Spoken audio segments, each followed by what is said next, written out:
So, fellas, yesterday Dana White announced that Belal Muhammad is going to be taking on Shavkat Rakhmonov for the welterweight belt at UFC 310. It's good to have a welterweight champion that's actually active since Leon. But yeah, Belal's going to be taking on Shavkat for the belt. So I thought we'd may as well matchmake the welterweight division into fights that I think make sense.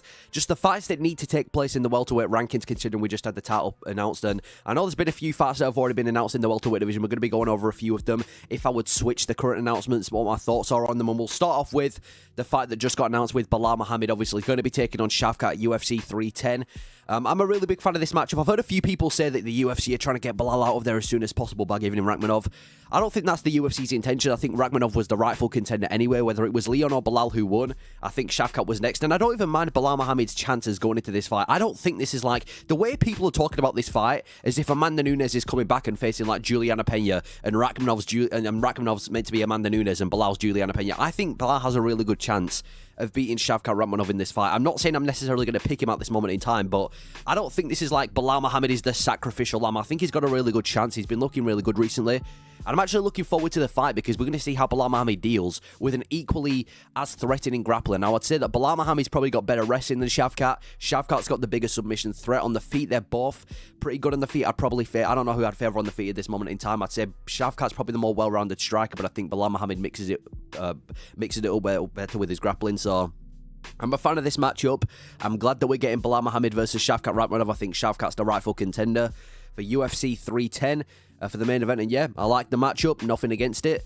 And I think the winner of this fight will probably hold on to the belt for a while. I mean, unless Shavkat wins and then JDM gets a title shot, I think that's another dangerous fight for Shavkat. But yeah, good fight. I'm leaning towards Belal initially, but I think, yeah, it's a really good grappling matchup then.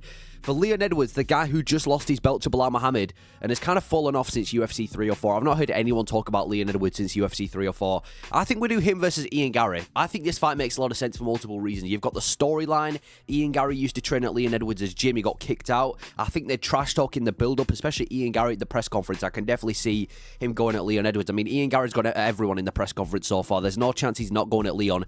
And I think it's a big fight for both of them. I think for Leon Edwards, this is definitely a very winnable fight because he's a better striker than Ian Garry. He's had more experience at the highest level and he's a better grappler. I think Leon could easily cruise to a decision against Ian Garry if this is like a 5-rounder for a fight night or even a 3-rounder for a pay-per-view. So I think it's good for Leon as well. And if he can beat Ian Garry, he's back in the winning column. He's back in title talks and he's back like he never left. And then if Ian Garry can beat Leon Edwards, because Ian Garry's actually got a pretty decent, I want to say decent resume, but he's got like a couple of good wins in the welterweight division. He beat Jeff Neal, he beat MVP, he beat Neil Magny. He just needs that one elite win. Beating the former champion in Leon Edwards is that elite win that grants Ian Garry a title shot, and it would be his biggest win yet, and without a doubt, he would probably be next in line for a title shot after Shavkat Rakhmonov. So I think we do Edwards versus Garry, the UK versus Ireland storyline. I wouldn't even mind this for like a fight night main event in the UK next year. Like, if you do a fight night main event in the UK, I don't know if they're going to do a pay-per-view in the UK next year, especially after UFC 304, but if they do come to the UK and do a fight night, I think Leon versus Garry would be a good fight night headliner. So, Leon Edwards, Ian Garry, I think that should be next for Edwards. I think it's winnable for both of them, especially Leon Edwards, and I think there's just a lot that you can get from both of these guys. Well, a lot that both of these guys can get from beating each other. And then for Jack Della Maddalena, I'd say he's the rightful contender behind Shavkat Rakhmonov. If Shavkat didn't exist, I think JDM would be fighting for a belt. For JDM, I think we do him versus Shawn Brady. JDM could beat anyone, and I think he deserves a title shot. When was his last fight? I think it was 298 when he fought Gilbert Burns. I forgot what month it was. I think it was February or March. So he's been out for quite a while. I think he's been dealing with a few injuries. And I don't think he deserves an immediate title shot just after Shavkat. I mean, he could wait it out, but with the amount of contenders right now in the welterweight division, I think it's better off if he just kind of puts the stamp and gets the title shot by beating Shawn Brady, who's only lost in the UFCs to the current welterweight champion, Belal Muhammad. He's coming off another win to Gilbert Burns, just like JDM. So they're both coming off wins to Gilbert Burns. They're both on winning streaks. I mean, JDM's undefeated in the UFC, and this is a big fight for both of them. If JDM can beat Shawn Brady, he's without a doubt next in line for a title shot. You could argue that he already deserves one, but beating Shawn Brady, top 5 in the division, would definitely grant JDM that title shot. And for Shawn Brady, if he can beat kind of like the boogeyman in the welterweight division right now, the undefeated in the UFC JDM, if Shawn Brady can do that, then he could call for a title shot himself, or at least a #1 contender fight if he can beat JDM. So I think this is a big fight. Like a fight night main event, JDM versus Brady, I think is massive. It's winnable for both of them. I definitely lean towards JDM winning this fight, but I think for a #1 contender fight, two guys that are up and coming, two guys that are coming off wins, and coming off winning streaks, two guys that just beat Gilbert Burns, I think this is a good fight to make next for the welterweight division. So JDM, Brady, Arguably, the winner can get a title shot. And then for the former champion, Kamaru Usman, arguably one of the greatest welterweight, well, not arguably, he's definitely one of the greatest welterweights of all time.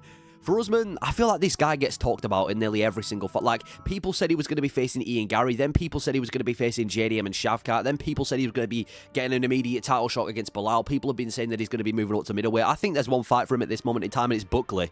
I match made this fight, and so did everyone after UFC 307, and I stick with the match. I think this is the perfect fight for Usman to come back. If it's not this, then what is it? You know what I mean? If Usman's not going to come back against Buckley, who is he going to come back against? There's genuinely no one else for Usman to come back against. You can't just sit out and start talking about how you're still one of the top welterweights if you ain't fighting. There's never been a better time for Usman to fight than now. He's facing Buckley. Buckley, he's made a lot of good decisions recently. I mean, moving down to the welterweight division has been one of his best decisions. I think he's on a 5-fight winning streak in the welterweight division. Just knocked out Stephen Wonderboy Thompson, finished Vicente Luque, beat Ruzi Boyev. And if he can beat Kamaru Usman, the guy who's always been fighting for the belt, the guy who's always been at the top of the welterweight division, and one of the greatest welterweights of all time. Again, I know we've had a ton of number one contender fights already in this video, but it's going to be hard to argue that Buckley doesn't deserve a title shot if he can somehow beat Kamaru Usman. And for Usman, it's a good comeback fight for him. I'm not saying it's a winnable fight for him necessarily because Buckley's on a streak. Well, it's definitely a winnable fight, but I'm not saying I favour him to win. But yeah, for Usman, if he can beat Buckley, again, back in the winning column, back in title talks, if he can beat Buckley. And I think stylistically, this is a really interesting match as well. You've got two very high-level wrestlers. Usman, one of the best wrestlers in the welterweight division. Buckley, again, super explosive with his wrestling, does a great job at mixing his striking up. And two powerful strikers. You've got Buckley, this super explosive striker, very powerful, very dangerous, just knocked out Stephen Wonderboy Thompson. And Usman's got pretty neat striking as well. So I think Buckley, Usman, there's never been a better time for Usman to come back than now. Him versus Buckley, potential number one contender fight. I think that should be next. Now, away from the number one contender fights, what about Stephen Wonderboy Thompson, the victim of Buckley? The problem with Stephen Wonderboy Thompson, if you look at the rankings, he's already lost to pretty much everyone ranked above him as well. So I don't know how many matchups there is for Stephen Wonderboy Thompson. I think we give him somebody unranked at this moment in time, and I already made this fight, but I think Randy Brown is a good fight for Stephen Wonderboy Thompson. Randy Brown is coming off a couple of wins, just come off a win over Dos Santos at UFC 302, and he's one of the better unranked fighters, is Randy Brown, and I wouldn't mind seeing him getting another crack at the rankings. I know he's lost to a couple of ranked guys before. He lost to JDM. I think he lost to Belal Muhammad years ago as well. But seeing him versus Stephen Wonderboy Thompson, I think, would be a really good fight. I think on the feet, this would be really interesting because for Stephen Wonderboy Thompson, he doesn't have to worry about the grappling from Randy Brown. Randy Brown doesn't have to worry about getting taken down from Stephen Wonderboy Thompson. I think this would be a pure striking matchup, and I think this should just be a banger. And it's a step down in competition from Thompson. We're not feeding him this up-and-coming prospect like Carlos Prates or Michael Morales. We're giving him a fighter that's dangerous, but not an absolute killer. So Thompson versus Randy Brown. Good striking matchup. Winnable fight for Stephen Thompson. And if Randy Brown can beat Stephen Wonderboy Thompson, he'll be in the rankings. So that's what I think Stephen should do next. And then for MVP, another one of the elite strikers in the welterweight division. Pretty one-dimensional. Let's keep him away from grapplers. I think for MVP, there's one fight that I really want to see. And it's him versus number 12 ranked Michael Morales. This fight should be next, in my opinion. I think there's a lot of reasons why this should be next. I mean, for MVP, both of these guys are in that same position where they're only like one win away from getting it back into the top 10 or into the top 10. And they've both only beaten some, I don't want to call them mid-fighters, but they're yet to beat a pretty solid fighter. MVP beat Kevin Holland, and then he lost to Ian Gary. Michael Morales' best one is Neil Magny. They both haven't got that really good win yet, and I think getting a win over each other would be massive. If MVP can beat Michael Morales, that's going to be massive, because I think MVP still has kind of this reputation for being a bit of a can crusher, especially after the Ian Gary performance. People think that MVP is a bit of a fraud. If he can beat undefeated Michael Morales, who just brutally finished Neil Magny, that's a massive win for MVP, and undoubtedly gets him a top 10 fight. And for Michael Morales, if he can beat MVP, that's big for him, because if he does beat MVP, he's not going to do the Ian Gary way. Michael Morales is going to strike, so that means if he beats MVP, it's probably going to be from outstriking him or finishing him on the feet or whatever, which is going to be massive for Morales, and from there, he's going to stay undefeated. He's got his biggest win yet, and he's going to get a top 10 fight. I think this is such a good fight on the feet. Sticking on a fight night, sticking on a pay-per-view, Stephen Wonderboy Thompson, MVP, Michael Morales, I think this should be next. And I feel like Michael Morales won't let MVP kind of just bully him on the feet. Michael Morales ain't going to be a Kevin Holland where he just lets MVP get going. I think Michael Morales is going to be one of these guys that controls his pace. He makes MVP control his pace, not vice versa. So I think this would be a really fun fight. And then for Neil Magny, the biggest gatekeeper in the division, well, he's already been booked against Carlos Prates. Yeah, Carlos Prates, it was only a matter of time before we were going to get a fight announcement. I swear Carlos Prates got, like, match made. Well, apparently was rumoured to fight, like, so many different opponents. People said it was going to be Prates versus MVP. People said it was going to be Prates versus Steven Wonderboy Thompson. People said it was going to be Prates versus Randy Brown.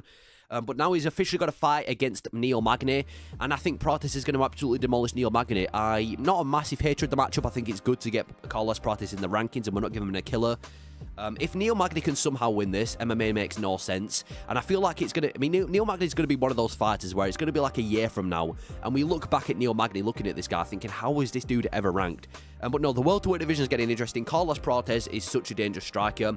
Just brutally finished Li Jingliang. Trains at the Fighting Nerds. Undefeated in the UFC. He's on his come up. If he can beat Neil Magny, which I think he will do, he's going to be in the top 15, and from there we can see him face the likes of Marco Morales, the likes of Jeff Neal, MVP, and there's so many good striking matchups you can make in the welterweight division from Carlos Prates being brought in. And if Neil Magny can somehow beat Carlos Prates, we may as well give that dude a bonus for being the greatest gatekeeper in the UFC right now. So Magny, Prates, been booked for a fight night later this year.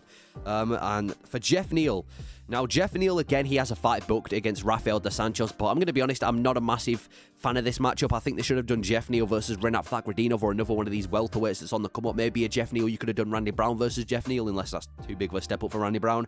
But yeah, I'm not the biggest fan of this matchup. I don't really see why the UFC have done it, because first of all, what weight class is dos Anjos at? It seems like every single fight he kind of goes up and down in weight. I mean, he just fought against Gamrot at 155. Now he's back up at 170. It seems like he can't really stick to a weight class. I don't really know what goal he has. And it's not a winnable fight for him. He's facing Jeff Neal. This should be a pretty easy win for Jeff Neal. I can see him just outboxing dos Anjos for 3 rounds straight. And it's not a big win for Jeff Neal either. If he beats Rafael dos Anjos, well done. You beat dos Anjos, you know what I mean? By decision most likely as well. So it doesn't really mean much for Jeff Neal. It doesn't, get him in the top 5 or anything like that. So I don't know why they've done this.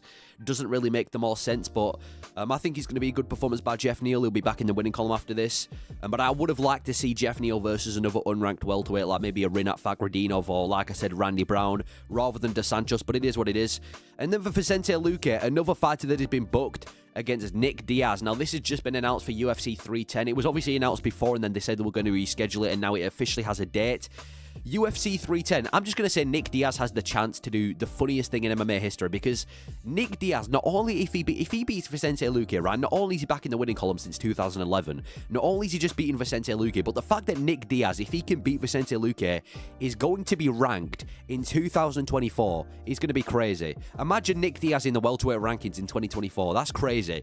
He has the chance to do the funniest thing. He has the chance to pull off the biggest upset in UFC history, but the likelihood is Vicente Luque is probably going to get a bit of a brutal finish. Like I said, Diaz hasn't won since 2011. He's not been looking great recently, and I say recently, I'm not talking about in the octagon, I'm talking about out the octagon. He's not been looking great, and even these last performance against Robbie Lawler in 2021, he looked absolutely horrible, and now he's facing Vicente Luque, who's had a bit of a fall off, but it should be a Luque first round finish. I'm not sure why the UFC have done this. You would have thought that the UFC would have done like Diaz versus Nico Price, or another one of these old heads in the welterweight division, but it is what it is. We're seeing Nick Diaz back. And then for Gilbert Burns, I think for Gilbert Burns, there's not, a ton of matchups for him right now in the welterweight division. I think he should face the winner of Jeff Neal and Rafael dos Anjos, and it's probably going to be Jeff Neal, so I think we do Burns versus Jeff Neal. I like this matchup a lot. Striker versus a grappler, but I say that, but I think they're both, good in both areas. Jeff Neal's takedown defense isn't actually that bad. Gilbert Burns' stand-up isn't that bad. In fact, Gilbert Burns seems to be predominantly on the feet more nowadays. I think since his Masvidal fight, he seems to be much more on the feet. He was on the feet against Shawn Brady. He was on the feet against Belal Muhammad. Obviously, lost both of those fights, but I think this could be a good fight. Both of these guys tend to be, I won't say they tend to be, but they've got the capability to be in a fun fight. Jeff Neal, great boxer, has the capability to butcher people on the feet like he did with Vicente Luque. Gilbert Burns always walks forward, absolute dog. I think Burns versus Jeff Neal fight night main event, if Jeff Neal can get past Rafael dos Anjos, would be a good step. It's a step up in competition for Jeff Neal, and if he can beat Gilbert Burns, that's a big win for him. He's on a winning streak, and for Gilbert Burns, he needs a win desperately as Gilbert Burns. He lost to Belal Muhammad, lost to JDM, lost to Shawn Brady. If he can beat Jeff Neal, he'll be back in the winning column, and that'll be big for Gilbert Burns. But that is me matchmaking the UFC welterweight division. Obviously, we just got the announcement of Belal and Shavkat. Let me know your thoughts on these fights and your thoughts on your predictions for how these fights will go down. Thank you for watching.